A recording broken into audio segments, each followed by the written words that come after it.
Hello, happy Friday. It's Corey. Jump on, say hello. I'm jumping on sort of last minute out of the blue because I wanted to talk a little bit about the new year and depression and disintegration because it's something that I have been dealing with and thought it'd be good to jump on and chat about it with you all. So I am going to share this really quick with my group and then we will jump right in. So I'll give you a minute to join me. All right, so we're on the fourth day of 2019, and I feel like there's a lot of pressure, of course, to start the new year and have all these big goals and a big vision and focus and make this the best year yet, which is nothing wrong with that. But what happens is we put a lot of pressure on ourselves, and also what happens is we start to compare ourselves. So, okay, I'm done. When we do that, of course, then there comes a lot of side effects like depression, right? And not only is depression a side effect of comparison, but what I am beginning to see more and more is that where I'm seeing depression really come from is a disconnection. And this is something I believed for many, many years. This is why I actually initially started my business in coaching, because I saw that there's this huge disconnection between who we are meant to be, which is being in our divine nature, being in our genius, and who we are actually being. And that disconnection is what causes, I would say, the majority of our depression, our addictions, anything that is manifesting in a way that's counter to our true being. And to me, it's an indication that we're not living as our divine nature. We're living still connected to our earthly form, to our 3D form, and not really, we're having this battle between our more divine nature, our sacred nature, which is what we're here to experience, and the 3D nature. So that is what I think is really what's happening. And it's something that I have dealt with on and off a lot in my life is depression, and I've had people in my life commit suicide, a couple suicides recently in my extended friend circle, and obviously you all know there's been suicides this year with, pretty prominent celebrities. And so again, it's this idea of, these people we see as having it all, having success, having fame, having fortune, even having, relationships and families, and yet there's still a disconnection, some discontent, some deep internal darkness that's brewing that results in them taking themselves out, unfortunately. But what I'm starting to see and starting to realize for myself is what it is a call to let go, right? So, which is hard because in a society, if you talk about being depressed or say you're having suicidal thoughts, it stirs up a lot of, fear in other people. And so being good-spirited people, good-natured people, people throw, why don't you go see a therapist, and maybe you should get medication. Maybe you should see an energy healer. Maybe you should do some past life regression. And I've done it. I've tried medication. I've been to therapy. I've seen a variety of energy healers and done generational healing. And the whole time I was doing this, I'd have my, parts where I'd feel okay, and then I would still come back at some point back to this sense of depression, the sense of disconnection.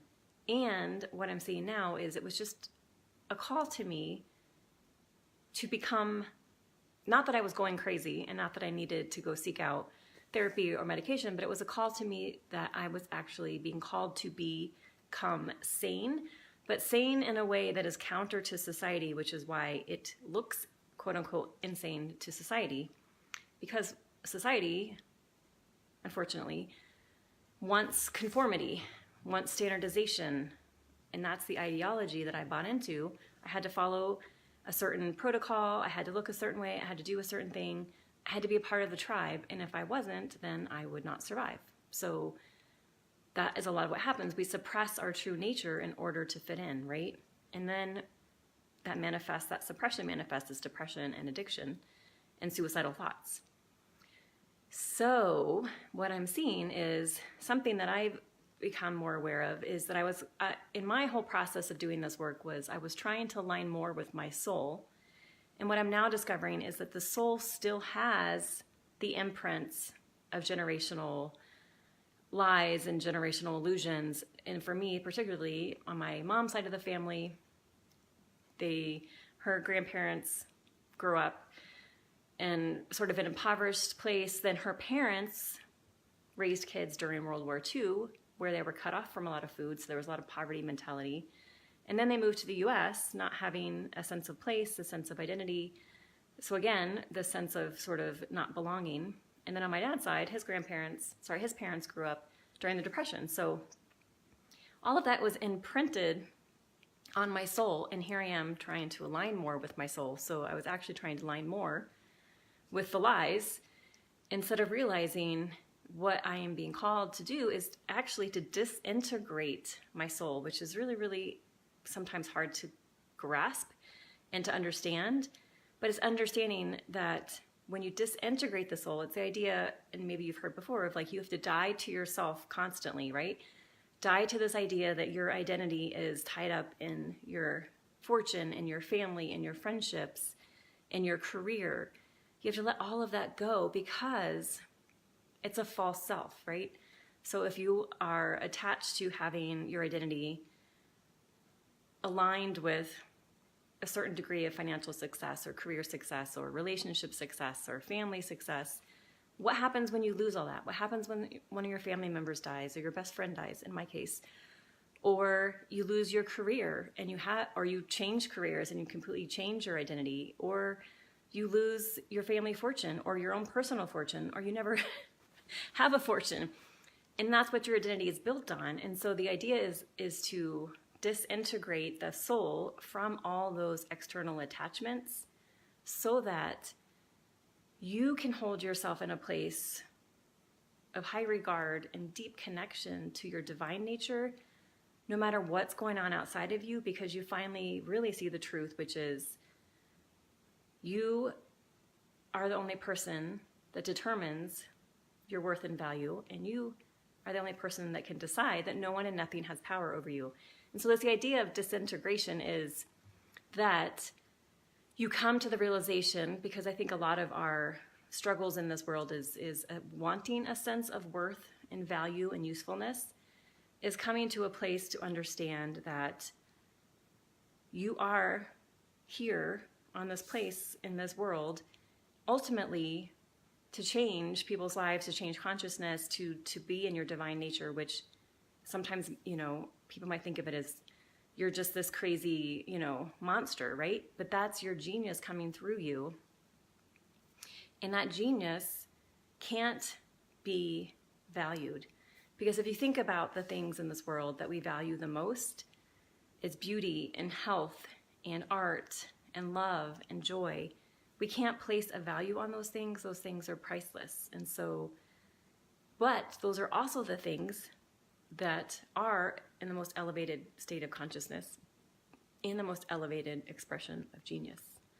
And so it's coming to the realization that ultimately there are no stakes and you have no value because you're beyond value, that you are ultimately priceless.